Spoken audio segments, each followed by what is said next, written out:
Face à la progression alarmante du terrorisme en Afrique subsaharienne, où se concentrent près de 60% des meurtres liés à l'extrémisme violent, selon les Nations Unies, le Maroc a lancé un appel fort en direction du continent. À Rabat, les 2 et 3 décembre 2025, la première conférence internationale dédiée aux victimes africaines du terrorisme a marqué une étape inédite. Ces travaux ont abouti à l'adoption de la déclaration de Rabat, véritable plaidoyer pour replacer les victimes au centre des politiques de lutte contre le terrorisme.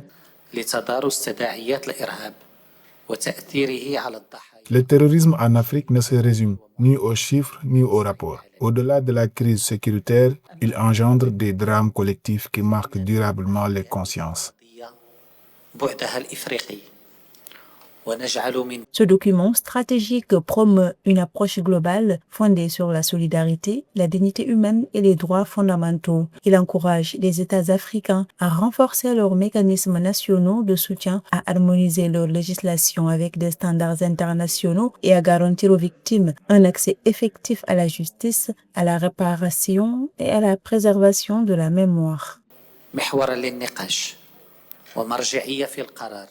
En 2025, l'Afrique de l'Ouest a subi près de 450 attaques terroristes pour plus de 1900 morts, tandis que le Sahel est devenu un foyer majeur d'instabilité. Pourtant, l'Afrique reste un continent de résilience et de solidarité. Notre défi est d'en faire la base d'un système politique continental où la force naît de l'épreuve des victimes.